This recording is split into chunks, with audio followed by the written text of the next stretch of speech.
Assalamualaikum warahmatullahi wabarakatuh. Kita pindah ke kisah raja kedua, Fir'aun.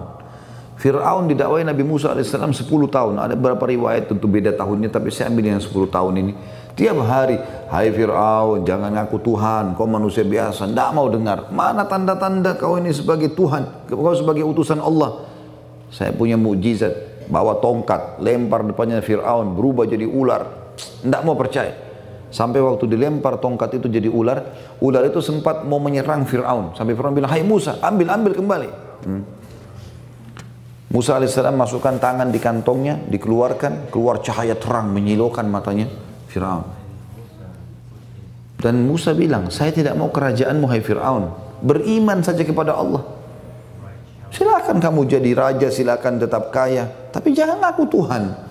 Kau ini manusia biasa seperti saya. Gak mau dengar. Ada 3 kejadian Bapak Ibu sekalian, yang 3 kejadian ini membuat Fir'aun akhirnya dihukum sama Allah. Sebenarnya lebih daripada ini ya, banyak kejadian di zaman itu, mukjizatnya Nabi Musa AS, tapi saya pilih 3 kejadian. Saya sendiri memilih supaya lebih mudah difahami saja. Kejadian pertama yang besar adalah, yang akhirnya membuat Fir'aun dibinasakan oleh Allah. Dia bilang, hai Musa, ini yang kau tunjukkan, ularmu tongkat berubah jadi ular, tanganmu bercahaya ini sihir. Kata Musa, ini bukan sihir. Dan perlu Bapak Ibu tahu ya, Fir'aun ini ayah angkatnya Nabi Musa. Ayah angkat Nabi Musa AS, karena Nabi Musa waktu itu dari Bani Israel, Fir'aun dari suku turunan asli Mesir namanya Kipti. Suku Kipti. Nah, waktu kecil Musa AS sempat Fir'aun suruh bunuh semua anak laki-laki Bani Israel, tapi Musa AS ditaruh dalam kotak oleh ibunya, ditaruh di belakang rumah di sungai Nil, kemudian mengalirlah di belakang istananya Fir'aun. Waktu itu kebetulan Fir'aun tidak punya anak. Istrinya bernama Asia. Asia rahimahullah, seorang wanita salihah nantinya, beriman pada risalah anak angkatnya Musa ya, alaihissalam, dan Allah memberikan contoh Asia ini dalam Al-Quran ya. Dalam Al-Quran disebutkan tentang kisahnya tentunya, bagaimana Asia ini termasuk wanita yang akan masuk surga, dan kata Nabi SAW juga dalam hadis, 4 wanita penghulu ahli surga, diantaranya Asia, Maryam, Khadijah, Fatimah. Asia istrinya Fir'aun. Yang jelas Bapak Ibu sekalian, waktu itu waktu lewat di belakang istananya Fir'aun, sempat pengikut Fir'aun ini, prajuritnya saking taunya kalau ini anak Bani Israel atau ini anak suku Kipti dari penciuman mereka. Karena sudah tiap hari bunuh anak Bani Israel. Waktu lewat mereka tahu ini Bani Israel. Tiba-tiba Asia berkata, Asia belum tahu ini akan jadi Nabi. Jangan dibunuh hai Fir'aun. Kita nggak punya anak. Kita juga nggak boleh angkat sembarangan anak. Ini mumpung dia lewat di sungai di belakang istana kita, angkat aja dia. Dan akhirnya Fir'aun setuju. Tinggallah Nabi Musa AS di rumahnya Fir'aun. Subhanallah. Allah subhanahu wa ta'ala menjadikan pembatalan ketuhanannya, dakwahnya, bahkan pemusnahannya di tangan manusia yang dia benci dari Bani Israel dan datang tinggal di rumahnya.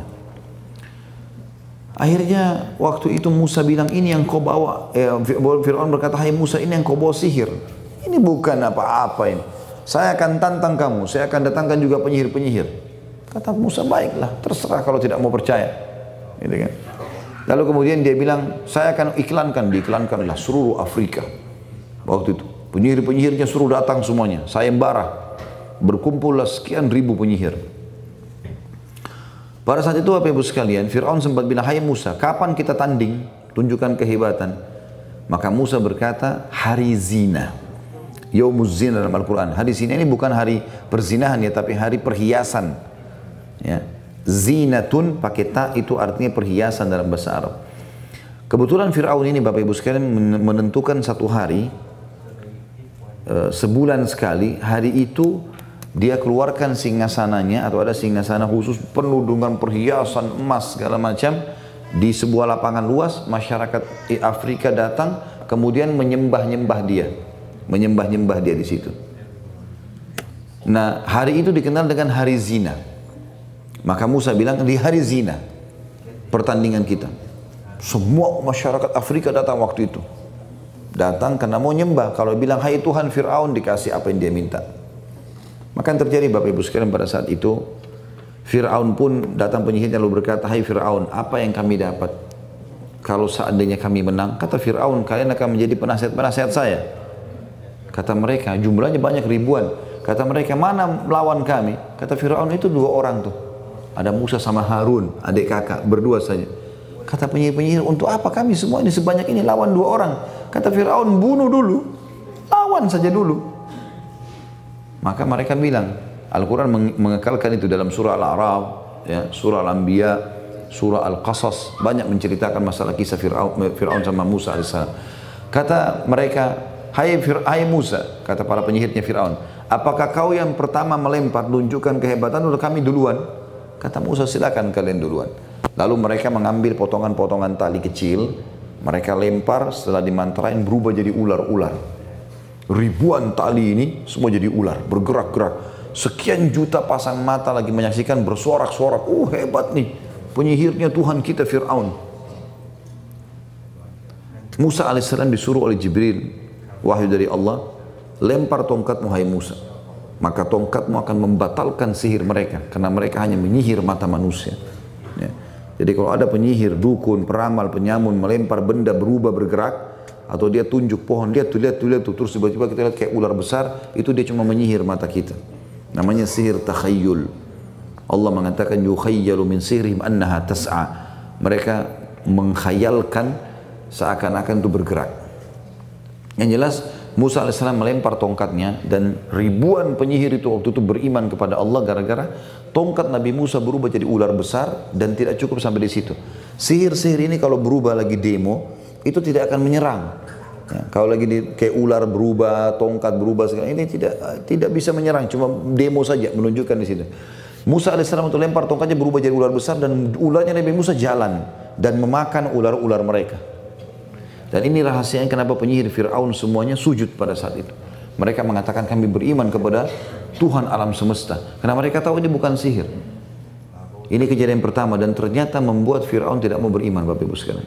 Malah dia bilang kepada para penyihirnya, bagaimana kalian bisa beriman kepadanya sementara belum dapat izinku? Saya akan potong kaki dan tangan kalian, dan saya akan gantung kalian di pohon-pohon kurma. Jadi pelajaran bagi orang-orang. Kata mereka, kami nggak peduli, kami sudah beriman kepada Allah. Dan mereka bilang kepada Musa AS, hai Musa, nggak usah pedulikan Fir'aun. Sebelum kau diutus pun kami sudah disiksa, gitu kan? Kami beriman kepada Tuhan. Akhirnya berimanlah kepada Musa AS. Ini kejadian pertama, Bapak Ibu sekalian. Ternyata penyihirnya Fir'aun kalah. Kejadian kedua yang akhirnya nanti membuat Fir'aun dibinasakan oleh Allah adalah Allah timpakan Mesir musim peceklik, kering. Sampai sungai Nil kering, sumber airnya negeri itu kering. Sekian tahun tidak turun hujan. Fir'aun melakukan segala macam cara. Pawang hujan lah, lempar tumbal lah, apalah semuanya sudah dilakukan. Tidak pernah bisa turun hujan. Terakhir Fir'aun berusaha kirim pasukannya ke Afrika. Lalu datangkan air dari sana. Awal-awal 1 bulan 2 bulan pertama berhasil. Lama-lama habis juga air di Afrika. Sampai-sampai pengawal-pengawal Fir'aun bawa air di tengah jalan, mereka minum air itu. Terakhir ada pengikut penasihat Fir'aun bawa 1 wadah air, ditaruh depannya Fir'aun. Hai Fir'aun, ini air terakhir. Enggak ada lagi air setelah ini. Anda dan kami akan mati. Akhirnya ngerucut ke situ. Dan Allah sengaja datangkan ini supaya mereka tahu kalau ada Tuhan, gitu kan. Maka Fir'aun bilang, coba pikirkan. Tidak ada lagi ide. Sudah habis. Enggak ada lagi yang bisa kita lakukan nih. Semua sudah dilakukan. Apapun. Sudah habis biaya, tenaga, energi, ide. Habis semuanya. Kata Fir'aun, coba bantu saya. Pikirkan. Kita tidak ada lagi, ini keadaan darurat. Ada satu penasehatnya bilang, wahai Fir'aun, saran saya tinggal 1. Tidak ada lagi yang lain. Semua sudah kita lakukan. Tinggal 1 ini belum. Fir'aun bilang dengan semangat, apa itu? Kata penasehatnya, Anda belum meminta kepada Tuhannya Musa. Tinggal itu yang belum. Yang lain sudah tidak ada lagi jalan. Percuma. Kata Fir'aun, baik, panggil Musa. Musa AS waktu itu kebetulan hidup sama orang-orang beriman di pinggiran kota Kairo. Di sana subhanallah ada 1 sumur Allah biarkan, tapi Fir'aun nggak tahu, untuk orang beriman. Tertutup, gitu kan. Maka Musa AS datang. Begitu Musa AS datang, Bapak Ibu sekalian, Pada saat Musa AS datang ke istana, Fir'aun bilang, dengan sombongnya dia masih tidak mau tunjukkan kalau dia butuh. Dia bilang, hai Musa, ya, katanya Tuhanmu bilang, kalau bisa lakukan apa saja. Gitu. Dan sekarang kita sudah tidak punya lagi air, kemarau panjang. Kalau Tuhanmu yang kau katakan Allah itu bisa turunkan hujan dari langit, maka saya akan beriman, kata Fir'aun, kepada Tuhanmu, dan saya juga akan mengajak semuanya ini beriman. Ini semua jadi saksi. Kata Musa, benarkah Fir'aun yang kau ucapkan? Lalu kata Musa begini, kalau Tuhanku dan Tuhanmu Allah menurunkan hujan dari langit, apa kau akan beriman? Kata Fir'aun, tentu saja. Karena sudah sampai pada titik klimaksnya nih, nggak ada lagi idenya. Dan Allah sering membuat begitu orang-orang kafir supaya mereka mentok di satu titik, mereka harus beriman. Kalau tidak lagi ya sudah, Allah nanti hukum seperti Fir'aun. Nanti di sini Allah tenggelamkan karena durhakanya sama Allah. Sudah tidak ada lagi fakta untuk menolak gitu. Maka Musa alaihissalam berdoa di depan Fir'aun dengan kalimat mulia. Dia mengatakan, ya Allah, pencipta langit dan bumi yang telah menahan air buat masyarakat Mesir, turunkanlah hujan sebagai tanda-tanda kebesaranmu agar Fir'aun dan pengikutnya beriman. Kalimatnya Nabi Musa jelas. Subhanallah, belum ditutup doanya, hujan lebat sebulan penuh. Sampai sungai Nil penuh kembali, semuanya subur kembali. Pertanyaannya, beriman ke Fir'aun? Jawabannya tidak. Fir'aun mengucapkan kalimat kufur. Bapak Ibu sekalian, hati-hati dengan kalimat begini. Dia mengatakan, oh sudah saatnya hujan turun. Jadi bukan karena doanya Musa, tapi karena sudah saatnya hujan turun. Seperti banyak orang begitu. Sakit-sakit, berobat sama dokter sana sini. Dia gabungkan antara doanya misalnya sama Allah dengan berobat. Begitu sembuh, dokter itu hebat. Dokter hebat dari mana? Allah yang hebat. Resepnya dokter itu semoga lekas sembuh. Nggak ada pasti sembuh. Dokter cuma berusaha. Allah yang maha kuasa. Nabi Ibrahim AS mengatakan dalam ayat Al-Quran, Allah kekalkan, wa idha maritu fahuwa yashfin.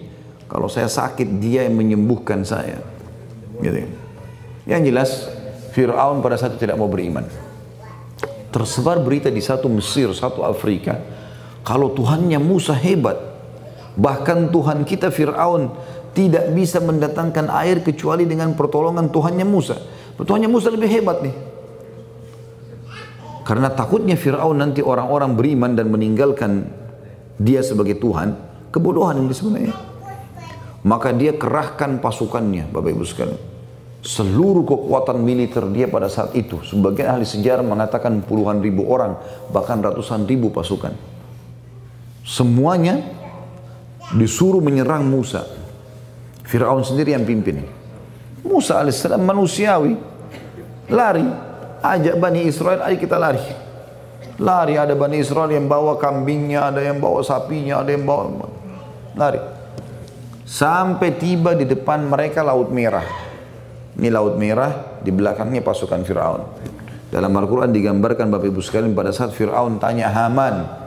Haman ini perdana menterinya dia lah, tangan kanannya. Yang pernah satu kali Fir'aun bilang sama Haman, Haman, Musa kan ngaku Tuhannya di atas, di langit, ya. Coba buatkan saya menara, bangunan tinggi, saya mau lihat Tuhannya Musa. Waktu Haman buat sekian tinggi bangunan, kan tidak ada lift, zaman dulu tidak ada lift. Orang harus naik tangga. Fir'aun baru naik tangga, baru berapa tingkat sudah ngos-ngosan. Maka dia turun, tidak jadi diambil. Dia bilang, hai Haman, mana itu? Fir'aun, mana Musa? Maka kata Haman, itu di depan mata kita.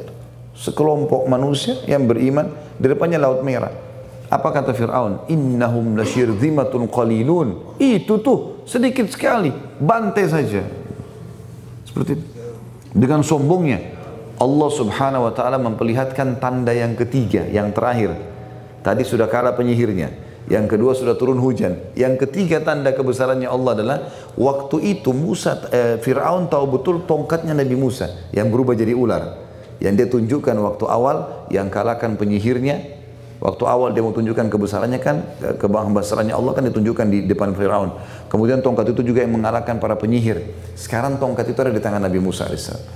Allah sengaja biarkan sampai pasukan Fir'aun, Bapak Ibu sekalian, sudah tinggal melepaskan anak panah atau lempar tombak, kena semua tuh Bani Israel. Sampai pengikut Nabi Musa berkata, Allah katakan dalam Al-Quran, Inna lamudrakun, kita sudah dijangkau hai Musa. Nabi Musa dengan penuh keyakinan, dan ini perlu orang beriman lakukan ini. Kata Nabi Musa AS dengan penuh keyakinan, Kalla inna ma'iya rabbi sayahdin. Gak mungkin, pasti Tuhanku akan memberikan aku petunjuk. Allah biarkan Fir'aun sampai dia jangkau, dan dia lihat, Fir'aun lihat dengan matanya. Musa alaihissalam diperintahkan oleh Allah pada saat itu untuk mengangkat tongkatnya. Tongkat Nabi Musa itu bukan tongkat yang dibuat bagus, ukiran, bukan ya. Ini ranting pohon yang dipatahin oleh Musa untuk ngurus gembalaan. Tapi Allah jadikan mukjizat. Nabi Musa alaihissalam angkat tongkat itu karena Jibril datang, hai Musa, pukulkan tongkatmu di bibir Laut Merah. Enggak buat apa-apa. Nabi Musa alaihissalam pun tidak tahu apa yang mau terjadi. Orang beriman begitu. Perintah, kerjakan. Gimana hasilnya itu haknya Allah. Musa alaihissalam angkat, Fir'aun lihat. Tahu tongkat itu. Ini mukjizat yang harusnya Fir'aun sadar. Tapi dia tidak mau sadar. Diangkat, dipukul ke pinggir laut tersebut. Tiba-tiba air Laut Merah, kata dalam Al-Quran Allah berfirman, Kattaudil azim, berdiri seperti dinding-dinding yang besar. Dan ada 12 suku Bani Israel, suku Israel yang beriman pada Musa alaihissalam, dibuatkan oleh Allah 12 jalan. Air itu terpecah-pecah menjadi 2. Jadi setiap suku jalan di air-air supaya mereka cepat sampai ke sana. Fir'aun lihat depan matanya air laut berdiri seperti tembok, bayangkan. Mestinya pada saat itu dia beriman. Tidak, dia bilang sama prajuritnya, kejar Musa sebelum Musa selamat. Bukannya beriman, subhanallah, tapi tidak, dikejar. Kuasa Allah, waktu Bani Israel lewat orang beriman ini, Allah buat tanahnya Laut Merah itu kering. Musa AS bisa berlari sama pengikutnya. Waktu mulai Fir'aun masuk sama pasukannya, di celah-celah air itu, mulai Allah turunkan airnya sehingga becek. Mereka jadi lambat. Sampai Bani Israel selamat, waktu Fir'aun sama pengikutnya di tengah-tengah, Allah tenggelamkan mereka. Waktu sudah tenggelam dan Fir'aun sudah melihat malaikat maut datang, Allah menceritakan dalam Al-Quran, dia mulai mengucapkan, mengatakan, Amantu billadhi amana bihi banu Israel. Sekarang saya beriman kepada yang telah diimani oleh Bani Israel. Kata para ulama tafsir, saking dia dulu tidak beriman sama Allah, durhakanya luar biasa, sampai susah menyebutkan nama Allah. Dia cuma bilang, saya beriman kepada yang diimani oleh Bani Israel. Tapi malaikat maut berkata, ini cerita Allah ceritakan dalam Al-Quran, dan ini ya kita tidak tahu kecuali karena Allah ceritakan. Maka Allah mengatakan, ya, malaikat disuruh mengucapkan itu. Al-ana waqad kunta qablu minal mufsidin. Sekarang baru kau mengatakan beriman setelah sebelumnya kau termasuk orang yang perusak di muka bumi. Maka Allah bilang, al-yawma nunajjika bi badanika litakuna liman khalfaka ayah.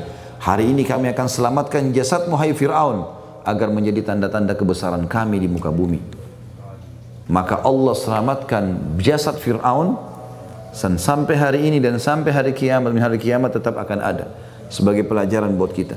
Allah kekalkan piramida-piramidanya, patung-patungnya, bahkan masih banyak harta-harta simpanannya dari emas, dari segala macam mahkota tersimpan dengan rapi. Semuanya Allah kekalkan. Dan ini akhir kisah Fir'aun.